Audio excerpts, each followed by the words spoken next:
इस एहसास से वो इतना जान गई थी कि इसके शौहर की दुनिया अलग है। अभी भी वो बीवी बनकर भी उसकी दुनिया का बासी नहीं बन सकती, क्योंकि दिल की दुनिया की आबादकारी ताल्लुक से नहीं, एहसास से होती, पसंदीदगी और चाहत के एहसास से, पालेने और अपनाए रखने के एहसास से।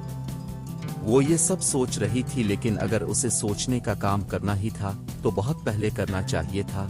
अब देर नहीं, बहुत देर हो चुकी थी। लेकिन अगर वो ये सब सोच भी लेती तब भी वो यही करती। इससे शादी। एक दिन तंग आकर वो इसकी मिन्नत करने लगी कि वो उसके साथ कहीं बाहर चले, उसे खिली हुआ में ले चले, उसका हाथ पकड़ ले, इससे चंद बातें करे, इसे इस पाताल से कुछ देर के लिए निकाले जहां वो अकेली पड़ी रहती है। मैंने तुमसे पहले ही कहा था मुझे घर में रहने वाली बीवी चाहिए।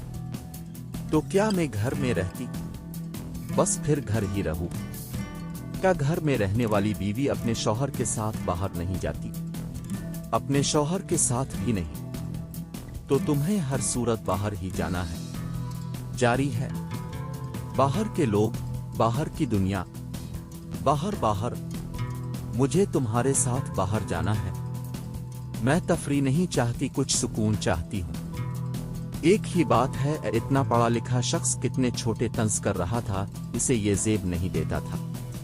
ठीक है, हम बाहर नहीं जा सकते, मैं बाहर नहीं जा सकती, तो क्या इस घर की छत तले हम एक दूसरे के साथ नहीं बैठ सकते, एक दूसरे का ख्याल नहीं रख सकते? तुम घर आते हो, बमुश्किल खाना खाते हो और फिर से बाहर चले जाते हो। तुम्हारा कहना है कि तुम वॉक के लिए जाते हो और तुम इस वक्त वापस आते हो जिस वक्त तुम्हें यकीन हो जाता है कि मैं सो चुकी होंगी। मैं सो नहीं जाती, मैं सोती बन जाती हूं ताकि तुम वापस ना पलट जाओ। तुम घर में जहां कहीं भी बैठते हो, मैं तुम्हारे पास बैठती हूं तो तुम्हें स्टडी करना याद आ जाता है, फिर तुम स्टडी रूम से ही नहीं निकलते और मुझे ही दुरुस्त अंदाज लिए कहते हो कि मैं तुम्हें पढ़ने दूं। मैं भी तुमसे कहना चाहती हूं कि मुझे अपने साथ जिंदा रहने दो, हमारे एक साथ होने का एहसास दिलाने दो। मोहब्बत, मैंने कहा था तुम्हें मोहब्बत नाम की चीज से मैं वाकिफ नहीं हूं। तुम्हें मुझे कितनी बार याद करवाना होगा? इसका लहजा भी सपाट था और अंदाज भी। झूठ मत बोलो, तुम्हें सब मालूम है, सब जानते हो। तुम मेरे लिए बदल गए हो, तुम मेरे लिए बदले ही रहना चाहते हो। तुम ये भी जानते हो कि मुझे तुमसे मोहब्बत है, बेतहाशा है, इतनी ज्यादा है कि तुम मेरी गर्दन भी काट डालो तब भी ये मोहब्बत नफरत में नहीं बदलेगी। तुम सिर्फ मुझे महसूस नहीं करना चाहते, तुम सब जानते हो। तुम इस जान लेने को माना नहीं चाहते। तुम ऐसा क्यों कर रहे हो? मैं वो कर रहा हूं जो मुझे ठीक लगता है। वो अपनी मर्जी की बात का जवाब ही देता था। तुम मुझ पर शक करते हो, क्या ये ठीक है? मोहब्बत तो दूर की बात है, हम दोनों में तो कोई रिश्ता ही नजर नहीं आता। तुम अपनी और मेरी जिंदगी के साथ किया कर रहे हो। क्या तुम्हें महसूस नहीं हो रहा कि क्या कुछ गलत हो रहा है? गलत? वो तो कहीं ना कहीं हो ही रहा होता है। तुम्हारी बीवी क्या गलत करेगी? हम तो दोस्त भी थे, भूल गए कितना पसंद करते थे तुम मुझे। गलत तो कोई भी कभी भी कर सकता है, अच्छा दोस्त भी। मैं कैसे भूल सकता हूं? ये कहते वो बेहद संजीदा था। कोई भी वो जेर लब बढ़ाई। आम हालात में वो इसके इस तरह कहने पर शायद तालियां बजाती कि वो बना जाने इतनी ठीक बातें कैसे कर सकता है, इसने कैसे जान लिया कि कोई भी कभी भी कुछ भी कर सकता है। अच्छा दोस्त भी। वो अकेली ही इसके सामने खड़ी इस सब का इल्जाम ले रही थी, सजा भगत रही थी। वो अपने मलाल पर तालियां नहीं बजाना चाहती थी। वो इससे दूर होता जा रहा था कि ये इसका गुमान था, वरना वो इसके करीब कभी था ही नहीं। वो हर बार हर दिन कुछ से कुछ बनता जा रहा था। शादी से पहले की दोस्ती वो भूल ही चुका था, जैसे इसे जानता ही नहीं, और अगर जानता है तो सिर्फ इतना कि वो उसकी बीवी है, बस। वो उसे रख कर भूल नहीं गया था, वो उसे जिंदगी में शामिल करके बचता रहा था। वो उसे फरामोश कर रहा था। हर आने वाले दिन पहले से ज्यादा वो उसे रास्ते दिखा रहा था निकल भागने के। और वो उन रास्तों से निकल भाग नहीं रही थी, वो और से और उसमें कैद होती जा रही थी। वो उसकी होती जा रही थी। जिस शिद्दत से वो इसे खुद से परे धकेल कर इससे दूर हो रहा था, इससे 1000 गन्ना शिद्दत से वो उसकी तरफ भाग रही थी। वो स्टडी रूम में इसे देखने आई थी, जैसे कि अक्सर वो उसे छप कर झांक झांक कर देख लिया करती थी। वो 2 बार उसे देख कर गई थी और वो किताबें सामने खोले एक ही अंदाज से बैठा खुद में गुम था। अपने हाथ से बनाई काफी पीना भी भूल गया था। काफी सामने रखे रखे ही ठंडी हो चुकी थी। वो उसके पास गई, इसका शाना हिलाकर उसे मुतवज्जे किया। तुम्हारी काफी ठंडी हो चुकी है, कहाँ गुम हो? उसने बहुत नरमी बहुत मोहब्बत से कहा था। वो जानती थी वो थक जाता है, जाप करता है, पढ़ता है। इसे ये फिक्र भी थी कि वो इसके साथ खुश नहीं है। उसने चौंक कर उसकी तरफ देखा, जैसे याद कर रहा हो कि वो कौन है और वहां क्या कर रही है। यू बीच वो हल्क के बिल चलाया। इस फ्लैट में ये गाली बुरी तरह से गूंजी। इसके शाने पर रखा अपना हाथ उसने झटके से उठाया। बासटर्ड, टफ हो जाओ यहां से। वो 2 कदम पीछे हटी, गिरी नहीं लेकिन गिर ही गई है। उसने 2 और गालियां दी। इसकी आंखें धुआं धुआं हो रही थीं। इसका अंदाज बता रहा था कि वो इसे उठाकर कमरे से बाहर फेंक देगा। तुमने मुझे बीच कहा। इसे गुस्सा नहीं आया था, सदमा बहुत बुरी तरह से हुआ था। तुम हो? तुम मुझे ऐसे गाली क्यों दे रहे हो? उसकी घटी घटी आवाज निकली। खुदा के लिए जाओ यहां से, मुझे अकेला छोड़ दो, निकल जाओ यहां से। उसने अपना सर थाम लिया। क्या हुआ है तुम? वो खुद को दी जाने वाली गाली को भूलकर उसके लिए फिक्रमंद हुई। कहा ना जाओ, मुझे तुम्हारी शक्ल नहीं देखनी, तुम्हें अपनी बीवी की शक्ल नहीं देखनी। चोटों में से एक और नई चोट लगी, वही शक्ल जिस पर उसे बहुत नाज था, जो बहुत प्यारी मनमोहनी थी। खुदा के लिए जाओ यहां से, चली जाओ, छोड़ दो मुझे। इस सब से इसका मतलब सिर्फ कमरे से निकल जाना ही नहीं था, और ये इसने जान लिया। मैं क्यों जाऊं तुम्हें छोड़कर? नहीं जाओगी। क्यों नहीं जाओगी? कोई ना कोई तो होगा ही जिसके पास तुम जा सको। कहीं ना कहीं कोई ना कोई तो छुपा कर रखा ही होता है ना। वो ठीक ही समझी थी, इसका मतलब कुछ और ही था। वो अपनी कनपटी मसल रहा था। वो जिस बोझ के जेर असर था, वो बोझ इसे दिखाई दे रहा था। कोई नहीं है मेरा, सिर्फ तुम मेरे हो। वो उसके रवैये पर दुख से चलाने लगी। कितने आराम से वो हर बार कह देता था चली जाओ। वो एक बार भी उसे अपनाने की कोशिश नहीं कर रहा था। चलाओ मत। अपना सर थामे वो कमरे से निकल गया। वो नहीं जाती थी तो वो जा रहा था। वो नहीं निकल रही थी तो वो निकल जाएगा। अपने पीछे वो अपनी दी गालियों की बाज़गश्त छोड़ गया, जो उसे ही दी जानी चाहिए थी, क्योंकि वो इससे इतनी ज्यादा मोहब्बत करती थी कि उसे पाने के लिए कुछ भी कर सकती थी। और उसने वो सब कहा था। उसे पाने के लिए हुरिया ने सब कुछ किया था। वो अब भी उसे पाने के लिए सब कुछ करेगी। वो इसके आगे बिछ जाएगी कि वो इस पर चले, इसे रौंद डाले, लेकिन सब इसी के साथ करे। वो इससे जितना दूर जाएगा, वो इतनी ही तेजी से इसके पीछे भागेगी। एक बार वो अलग दूसरे कमरे में सोया तो उसने मामूल ही बना लिया। वजह बेवजह वो खुद को दिनों इससे अलग रखता, कभी इससे बात कर लेता, कभी ना करता।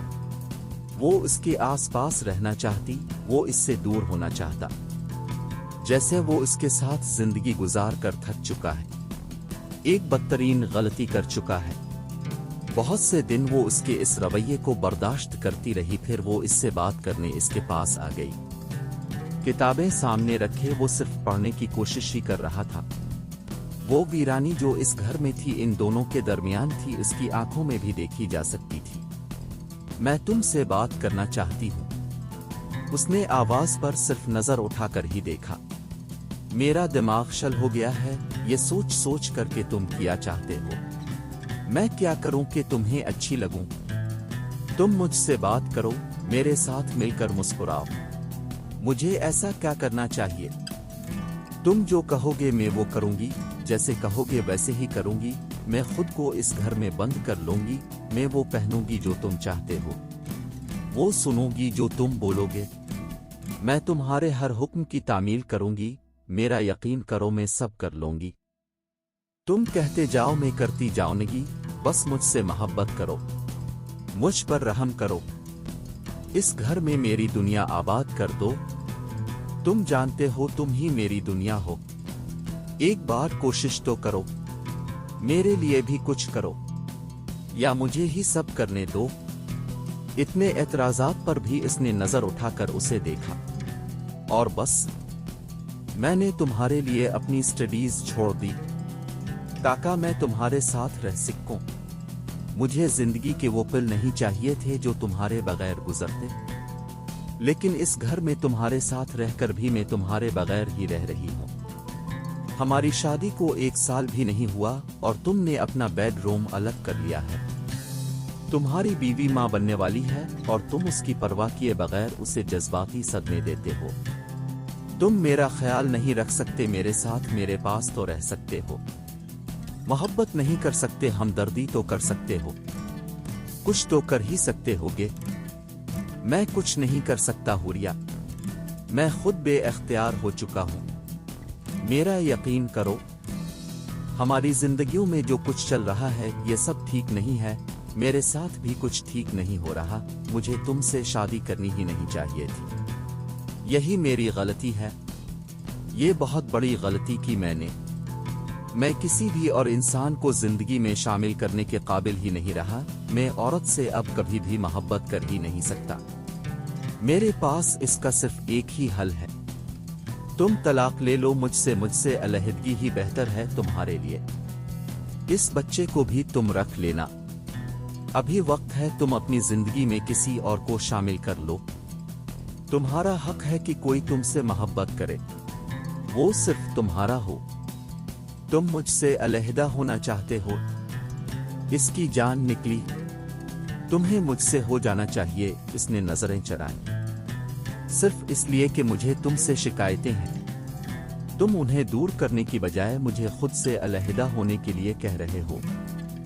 उसने गमनाक नजरों से इसकी आंखों में देखकर पूछा, तुम मेरे साथ रहने के लिए कोशिश भी नहीं कर सकते?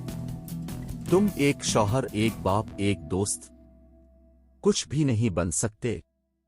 मुझे नहीं मालूम। उसने बेकरारी से आसपास देखा। तुम्हें कुछ भी मालूम नहीं। जहां जहां बात मेरी आएगी तुम्हें कुछ भी मालूम नहीं होगा। हाँ, मुझे कैसे मालूम हो सकता है? कैसे? वो चलाया। वो सहम कर उसे देखने लगी। वो इससे शिकायत भी नहीं कर सकती क्योंकि उसका अंजाम उसकी तरफ से शायद अलहदगी की सूरत में सामने आएगा। अब हर बार उसके सवाल करने पर वो उसे अलहदगी का जवाब देगा। वो उसे कहेगा कि हाँ चली जाओ, और वो जा नहीं सकेगी। मैंने तुमसे कहा था मुझे शादी नहीं करनी किसी से भी। हम दोनों ने देख लिया इस शादी का अंजाम। इस ताल्लुक को ये अंजाम तो तुम दे रहे हो, वरना हमारे ताल्लुक का ये अंजाम बहरहाल नहीं। अंजाम तो अचानक से ही सामने आ खड़े होते, फिर सब कुछ खत्म हो जाता है। मैं कुछ भी खत्म होने नहीं दूंगी। तुम खुद खत्म हो जाओगी जैसे मैं हो रहा हूं। ये बात उसने इससे नहीं की थी, खुद से भी नहीं की थी। ये यकीनन इस जज्बे के लिए होगी जो दोनों के पास अलग अलग सूरतों में था। एक का बढ़ता जा रहा था, एक का मिटता जा रहा था। इसकी इस बुड़बुड़ाहट को सुनकर वो एक लफ्ज नहीं बोल सकी। क्या यही वो इंसान था जिसकी इसने चाकी थी, जो इजहार के नाम पर ये सब कहेगा, जो मोहब्बत के नाम से ही चिढ़ेगा, और उसको कोई फर्क नहीं पड़ेगा कि कोई उसकी मोहब्बत में किस कदर गर्क है। शिकस्त खुर्दगी से चलती वो अपने बेडरूम में आ गई। एक घर में रहते हुए वो इसे याद कर रही थी, एक ही घर में रहते हुए वो उसे देखने के लिए तरसती थी। ये सब कुछ साथ रहते हुए था। अगर वो इससे अलहदा हो गई तो वो मर ही जाएगी। काश में मर ही गई होती। इस शख्स से मिलने से पहले उसने खुद को कोसा। उसने ठीक कहा था कि इसका खुद पर इख्तियार नहीं। हुसाम की पैदाइश से भी कुछ फर्क नहीं पड़ा था। अलबत्ता जब वो चंद माह का हुआ तो उसने हुसाम को अपने बेडरूम में अपने साथ सिलाना शुरू कर दिया था। रात को वो जब उठकर रोता तो वो खुद ही इसे बहलाता और फीडर बना कर देता। वो हुसाम को इसके पास लेकर नहीं आता था। वो उठकर अभी जाती थी तो भी वो यही कहता था कि वो कर ले लगा सब, वो जाकर सो जाए। वो चली जाती और जागती रहती। वो तकरीबन इसका हाथ झटक देता था कि मेरे बेटे से दूर रहूं। हुसाम की दादो चंद माह उनके साथ रहकर गई। वो चंद माह ही भरम बनाए रखने में अच्छे गुजर गए। उनके जाते ही वो फिर से सिर्फ हुसाम का हो गया। उसने सिर्फ हुसाम को ही अपना साथी बना लिया था। रात गए तक इससे बातें करता था, उसे सीने से लगाए रखता था। एक रात वो देर तक रोता रहा। उसने कई बार इससे कहा कि हुसाम को उसे दे दे, मगर उसने जरा नरमी से इसका हाथ परे कर दिया। मैं संभाल लोनिगा हुसाम को, तुम जाओ। वो अकेले ही इसे संभालना चाहता था। वो अकेले ही सब कुछ करना चाहता था। तुमने खुद को अलग थलग किया ही था। मेरे बेटे को भी मुझसे अलग कर रहे हो। ये मेरा बेटा है और मैं चाहता हूं कि ये अपने बाप के जेर साया परवरिश पाए। उसका वही पुराना सख्त अंदाज था। ये अपनी माँ के जेर साया भी बड़ा हो सकता है। इसकी माँ एक औरत है, तुम्हारी माँ भी औरत ही है। मेरी माँ दुनिया की पहली और आखिरी औरत है जिस पर मैं एतबार करता हूँ। वो तो ये बात है। अगली सांस हुरिया के सीने में घुटने लगी। उसका दम निकलने लगा। हर माँ पर एतबार किया जाता है। आवाज बमुश्किल निकली, हाँ माँ पर, और तुम मेरी माँ नहीं हो। तुमने इतनी अजियतनाक बातें कहाँ से सीख ली है? हुसाम को ये बातें मत सिखा देना।